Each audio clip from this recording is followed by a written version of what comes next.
Saya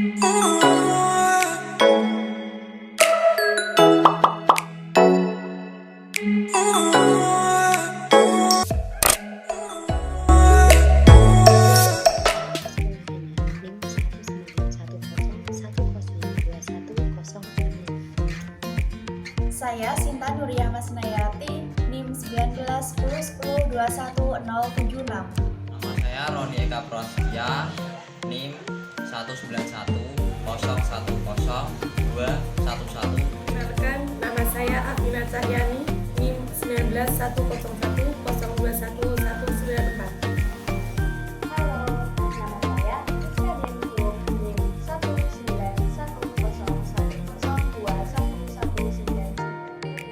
19101021199. Hai, perkenalkan nama saya Fitriani Fajrin, NIM 19101012209.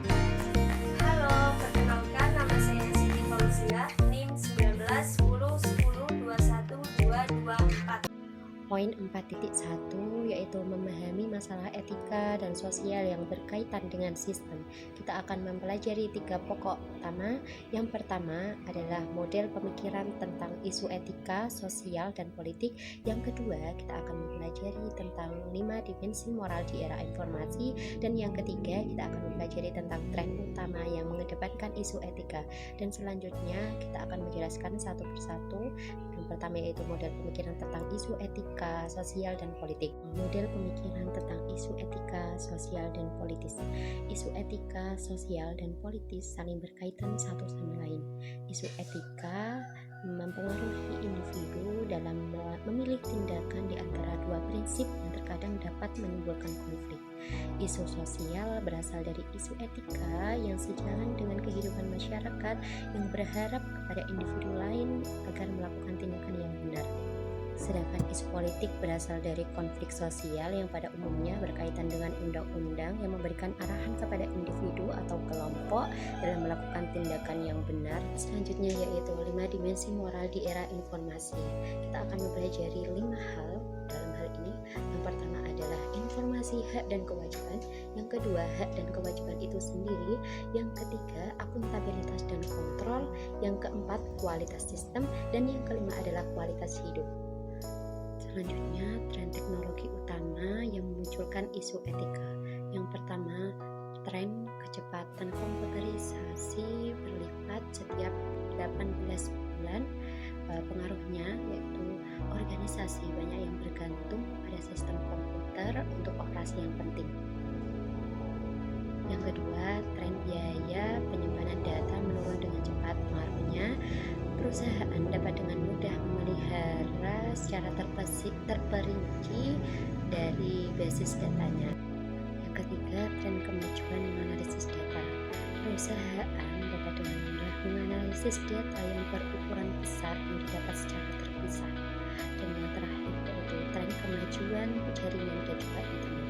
Perusahaan dapat dengan mudah mendapatkan data ataupun mengirim data di mana pada kapan mereka berada dengan adanya jaringan dan juga internet. Yang akan menjelaskan tentang etika dalam masyarakat informasi. Pertama-tama, apa sih yang dimaksud dengan etika? Bisa dikatakan etika ketika kita sedang menjumpai beberapa pilihan dan kita dituntut untuk memberikan keputusan atas pilihan-pilihan tersebut dengan tindakan-tindakan moral yang paling tepat. Dalam etika terdapat fitur-fitur utama yang membangunnya, yaitu ada konsep dasar, prinsip, analisis, kode etik, dan pertama adalah konsep dasar etika. Poin-poin dalam konsep dasar etika adalah sebagai berikut.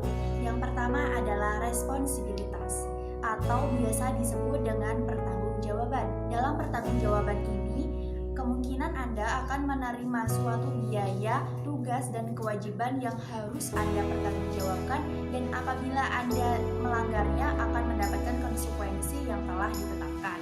Yang kedua adalah akuntabilitas. Dalam akuntabilitas ini terdapat fitur, sistem, dan institusi sosial. Hal ini berarti dalam fitur ini terdapat mekanisme yang menentukan siapa yang bertanggung jawab dalam mengambil tindakan dan siapa yang bertanggung jawab atas keputusan tersebut. Yang ketiga adalah loyalitas. merupakan perluasan dari responsibilitas tetapi mengarah kepada badan hukum. Yang keempat adalah proses hukum. Ini merupakan sebuah fitur yang berhubungan dengan masyarakat dan badan hukum, dan juga merupakan sebuah proses di mana hukum harus dipahami dan dimengerti, serta ada kemampuan untuk mengajukan sebuah perkara kepada badan yang lebih tinggi serta berwenang untuk menjamin sebuah hukum itu diterapkan dengan benar. Nah, dari konsep-konsep dasar ini akan membentuk suatu basis etika yang mendasar dari sistem informasi dan orang-orang yang mengelolanya. Lalu, kapan analisis etika itu dilakukan? Analisis etika dilakukan ketika kita berhadapan dengan situasi yang memperlihatkan isu-isu etika. Nah, bagaimana cara kita menganalisis etika? Analisis etika dapat dilakukan dengan beberapa cara berikut. Yang pertama adalah identifikasi fakta secara jelas. Yang kedua adalah identifikasi konflik dan nilai yang terlibat. Yang ketiga adalah identifikasi pihak-pihak yang berkepentingan. Yang keempat adalah identifikasi alternatif pilihan. Pilihan-pilihan yang diambil harus memiliki alasan yang kuat. Yang kelima adalah identifikasi konsekuensi yang mungkin terjadi. Prinsip-prinsip etika. Ada beberapa prinsip etika yang berakar dalam banyak kebudayaan dan telah bertahan sepanjang sejarah, yaitu 1. Golden Rule atau aturan emas. Perlakukan orang lain sama seperti kamu ingin diperlakukan orang lain. 2. Immanuel Kant's categorical imperative atau imperatif kategori Immanuel Kant menyatakan bahwa jika suatu tindakan tidak cocok bagi seseorang, berarti itu tidak cocok bagi sekelompok orang atau banyak orang. 3. Descartes Rule of Change atau aturan perubahan Descartes menyatakan bahwa jika sebuah tindakan dilakukan berulang-ulang, apakah tindakan itu akan menyeluruh? Jika menyeluruh bisa dilanjutkan, jika tidak menyeluruh lebih baik dihentikan. 4. Utilitarian Principle atau prinsip utilitarian. Dalam aturan ini dapat diasumsikan bahwa tingkatan nilai dan konsekuensi dapat diprioritaskan dalam berbagai macam tindakan. 5. Risk aversion principle atau prinsip menghindari risiko. Ambil tindakan yang memiliki risiko paling kecil atau biaya paling murah. Dan yang terakhir, nomor 6 adalah ethical no free lunch rule atau tidak ada makan siang gratis. Asumsikan bahwa setiap benda, baik berwujud maupun tidak, merupakan milik orang lain sampai ada deklarasi spesifik yang menyatakan sebaliknya. Selanjutnya, kode etik profesional. Kode etik profesional ini diresmikan oleh asosiasi profesional seperti Asosiasi Medis Amerika atau AMA, Asosiasi Bar Amerika atau ABA, Asosiasi Profesional di Bidang Teknologi Informasi atau AITP, dan Asosiasi Permesinan Komputer atau bisa disebut dengan ACM. Nah, kelompok-kelompok ini bertanggung jawab dalam menentukan kualifikasi dan kompetensi yang dibutuhkan. Lalu, apa sih kode etik profesional itu sendiri? Kode etik profesional adalah janji berdasarkan profesi untuk mengatur kalangan profesional dengan kepentingan umum masyarakat. Contohnya adalah tidak merugikan orang lain, menghormati hak milik orang lain termasuk menghormati haki, dan tidak mengusik privasi orang lain. Selanjutnya adalah dilema etika dalam dunia nyata. Dilema ini bisa berupa rangkaian-rangkaian kepentingan yang saling berseteru. Contohnya, sistem informasi yang menggantikan posisi karyawan. Di sebagian perusahaan besar, karyawan-karyawan yang bekerja di sana telah dikurangi hingga beberapa persen dan diganti dengan sistem informasi dan teknologi. Selanjutnya, garis besar yang ketiga dari bab 4 yaitu dimensi moral dalam sistem informasi. Di awal video sudah disebutkan bahwa dimensi moral dalam sistem informasi dibagi menjadi 5, yaitu yang pertama hak dan kewajiban informasi, yang kedua hak dan kewajiban terkait kepemilikan, dan yang ketiga adalah akuntabilitas dan pengendalian, keempat kualitas sistem, dan yang terakhir adalah kualitas hidup. Nah, di sini saya akan membahas tentang hak informasi terkait privasi dan kebebasan di era internet, dan saya juga akan membahas tentang instruksi Eropa terhadap perlindungan data. Terus saya juga akan membahas tentang tantangan internet terhadap privasi dan solusi teknisnya. Yang pertama saya ingin bertanya, kalian tahu nggak sih pengertian privasi itu apa? Nah, privasi adalah hak seseorang untuk hidup sendiri tanpa diganggu orang lain atau tanpa campur tangan orang lain, termasuk organisasi dan negara. Terus kalian perlu tahu bahwa hak-hak privasi itu dilindungi oleh konstitusi di Amerika Serikat, Kanada, terus Jerman dan negara lainnya dengan berbagai cara yang berbeda dan melalui undang-undang yang berbeda juga. Terus di Amerika dan di Eropa itu perlindungan hak-hak privasinya itu sebagian besar undang-undangnya itu berdasarkan pada aturan hidup atau biasa disebut dengan File Information Traffic atau FIP. Nah, FIP dicetuskan pada tahun 1973 oleh Komite Penasihat Pemerintah Federal. Prinsip-prinsip dari FIP didasari oleh gagasan terhadap kegiatan yang saling memanfaatkan atau saling bermanfaat, saling menguntungkan antara pemegang rekaman dengan individu. Terus kalian harus tahu bahwa sekarang perlindungan privasi itu sudah ditambahkan dalam buku yang mengatur tentang jasa keuangan dan perlindungan terhadap perawatan dan pemindahan informasi kesehatan seseorang. Selanjutnya yaitu instruksi Eropa mengenai perlindungan data. Kalian harus tahu bahwa di Eropa perlindungan privasinya lebih ketat daripada di Amerika Serikat. Karena apa?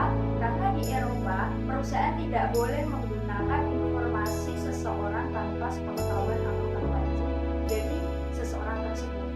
Nah, apabila di perusahaan tersebut mau menggunakan informasi dari seseorang, maka perusahaan tersebut diwajibkan untuk meminta izin atau mengkonfirmasi kepada orang yang bersangkutan. Sekarang Departemen Perdagangan di Amerika Serikat juga bekerja sama dengan Komisi Eropa untuk meningkatkan atau mengembangkan kerangka Safe Harbor. Safe Harbor adalah suatu aturan kebijakan internal yang dibuat oleh pihak swasta dengan mekanisme untuk mencapai tujuan sesuai dengan undang-undang dan peraturan pemerintah, tetapi tidak melibatkan aturan pemerintah, tidak melibatkan undang-undang maupun paksaan dari pemerintah. Selanjutnya yaitu tantangan internet terhadap privasi. Sekarang teknologi internet sudah menghadirkan tantangan baru terhadap perlindungan privasi seseorang. Misal kayak seseorang bisa kayak tahu atau kita biasanya melacak orang lain sudah membuka situs apa, sudah membuka konten apa tanpa sepengetahuan atau tanpa izin dari pengunjung situs tadi. Nah, hal tersebut atau kegiatan melacak tersebut tidak hanya dilakukan perseorangan, tetapi juga dilakukan oleh perusahaan perindustrian periklanan gitu. Seperti halnya Microsoft Advertising, DoubleClick, kayak gitu. Itu biasanya mereka juga melakukan pelacakan dengan tujuan untuk mengetahui iklan tersebut sudah sesuai atau sudah tepat sasaran atau belum. Seperti halnya cookies, yang saya maksud bukan cookies biskuit ya, tetapi cookies adalah suatu teks kecil yang tersimpan di dalam hard disk ketika pengunjung mengunjungi suatu situs web atau konten online. Nah, tetapi sekarang ada kebijakan baru seperti dari Microsoft, Mozilla. Sekarang mereka ada kebijakan bahwa apabila mereka ingin melakukan pelacakan secara online, maka mereka akan memberitahu secara publik bahwa mereka akan melakukan pelacakan secara online. Solusi teknisnya, sekarang untuk melengkapi undang-undang sudah ada teknologi untuk melindungi atau membantu melindungi hak privasi seseorang. Seperti halnya sekarang sudah ada email encryption, sudah ada anonymity tools, ada anti-spyware tools. Nah, itu untuk melindungi privasi seseorang. browser yang menerapkan fitur kayak fitur do not track. Itu fitur tersebut itu digunakan untuk membantu misal kayak browser itu meminta izin kepada situs tersebut untuk tidak melacak. Nah, sekarang di Mozilla itu udah ada, tetapi memang mungkin banyak pengunjung yang tidak mengaktifkan fitur tersebut karena mungkin mereka tidak memiliki di option privacy. Oke, di sini saya akan memaparkan tentang kekayaan intelektual dan tantangan bagi hak kekayaan intelektual. Kekayaan intelektual atau intellectual property dianggap sebagai harta tak berwujud yang diciptakan oleh seseorang ataupun organisasi. Kekayaan intelektual adalah subjek atau produk persoalan bagi berbagai macam jenis perlindungan di bawah naungan tiga tradisi resmi berikut, yaitu 1. Rahasia dagang, 2. Hak cipta, dan 3. Hak paten. Yang pertama yaitu rahasia dagang.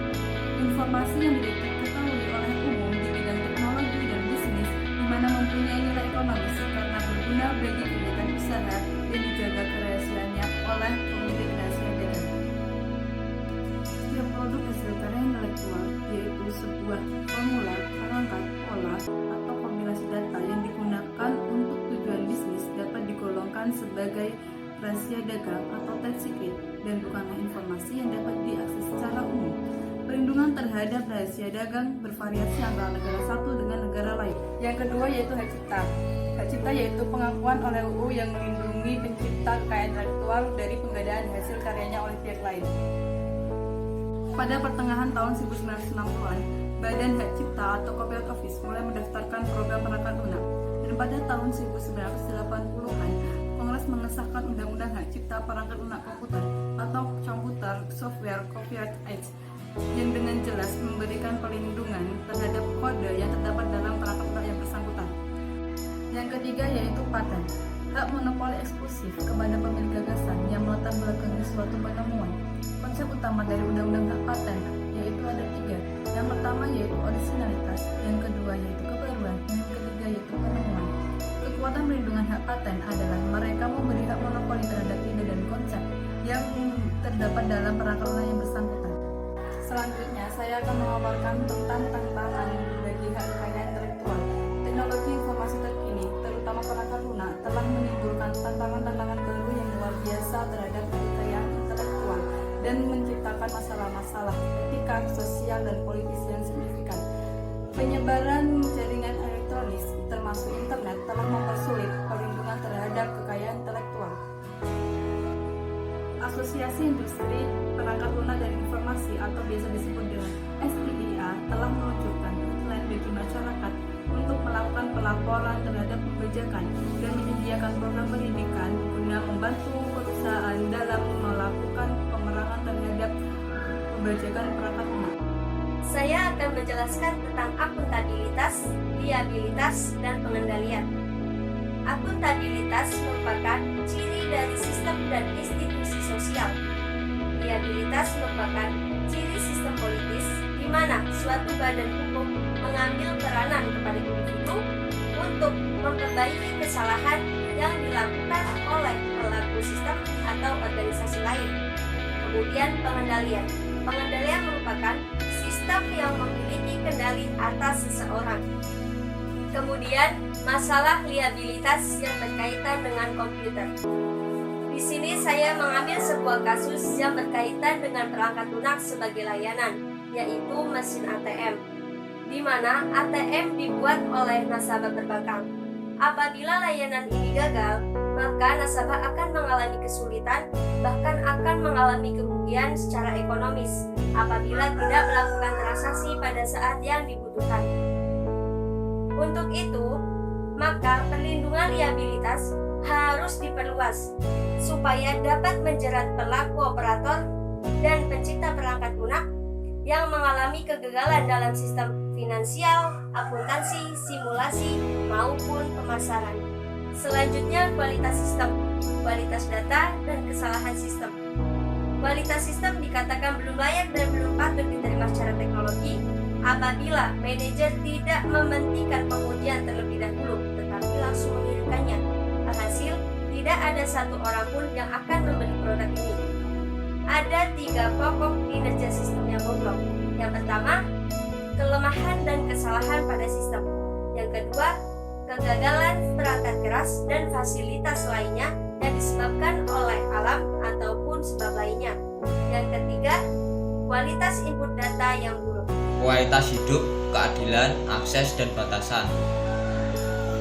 Beban sosial dalam memperkenalkan teknologi dan sistem informasi terus meningkat. Seiring pertumbuhan kekuatan teknologi, komputer dan teknologi informasi berpotensi merusak elemen-elemen berharga dalam budaya dan kemasyarakatan kita. Di samping membawa manfaat, menyeimbangkan kekuatan pusat versus tepian.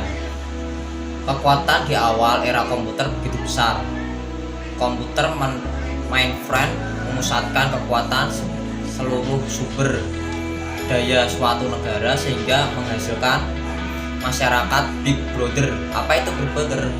Suatu negara yang seluruh penduduknya diawasi oleh sistem komputer. Kecepatan perubahan dalam berkurangnya waktu respon terhadap persaingan. Sistem informasi telah banyak membantu dalam menciptakan pasar nasional dan internasional yang lebih efisien. Pasar global saat ini telah mengurangi hambatan sosial bagi organisasi bisnis. Biasanya butuh waktu bertahun-tahun untuk beradaptasi dengan persaingan yang ada. Kita mengolah batasan dalam keluarga, pekerjaan, dan waktu luang. Dalam keluarga, bahaya dari komputasi menyeluruh, telekommuting, komputasi nomaden, dan lingkungan komputasi yang melakukan segala sesuatunya di mana saja. Dalam pekerjaan yang menuntut ilmu pengetahuan menyebabkan semakin banyak orang yang dapat bekerja sambil berkomunikasi dengan keluarga dan teman-temannya. Dalam waktu luang, penggunaan internet secara luas untuk tujuan hiburan dan rekreasi. Bagi kalangan remaja, hal tersebut dapat menimbulkan perilaku antisosial. Yang terakhir, ketergantungan dan kerentanan. Saat ini, organisasi bisnis, pemerintah, sekolah, dan perkumpulan pribadi sangat bergantung pada sistem informasi. Meskipun ada resiko yang tinggi terhadap gagalnya sistem ini, contohnya, hasil ujian seringkali disimpan oleh pihak-pihak kampus. Jika sistem-sistem tersebut gagal, maka tidak ada struktur cadangan terhadap data-data yang hilang akibat kegagalan sistem tersebut. Lanjut di kejahatan dan penyalahgunaan komputer. Kejahatan komputer atau computer crime adalah rangkaian tindakan ilegal atau cacat hukum yang digunakan lewat penggunaan komputer atau suatu sistem dalam komputer. Tujuannya yaitu mengambil data atau file dari perusahaan lain, sehingga perusahaan tersebut akan menjadi rugi. Sederhananya, jika kita mengambil data atau file dari perusahaan lain tanpa sepengetahuan perusahaan tersebut, walaupun tindakan tersebut kita tidak sengaja, maka sah dianggap sebagai kejahatan. Oke, lanjut di ketenagakerjaan. Dampak buruk teknologi dan penataan ulang pekerjaan yang hilang. Rekayasa ulang pekerjaan merupakan hal yang umum atau biasa dan dilakukan oleh sekelompok komunitas sistem informasi sebagai keunggulan dari teknologi informasi yang baru. Tujuannya yaitu mengubah data yang berbeda dengan aslinya, sehingga data yang ada di perusahaan akan berbeda dengan yang asli. Di bidang kesetaraan dan hak akses, meningkatnya kesenjangan sosial dan pembedaan ras. Kesenjangan yaitu adanya perbedaan antara satu dengan yang lainnya.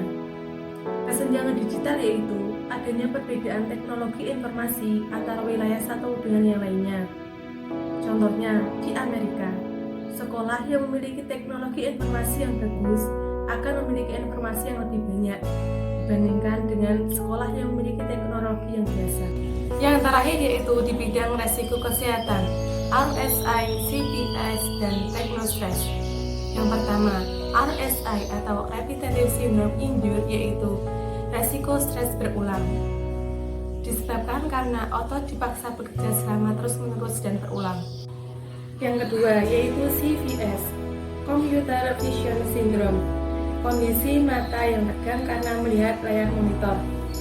Ini disebabkan karena mata melihat layar monitor selama 3 jam lebih. Akibatnya, kepala menjadi pusing, mata berkunang-kunang, dan mata kering. Yang ketiga yaitu teknostress, yaitu stres yang menyerang mood boosternya kita, di mana kita mudah kelelahan, tidak sabar.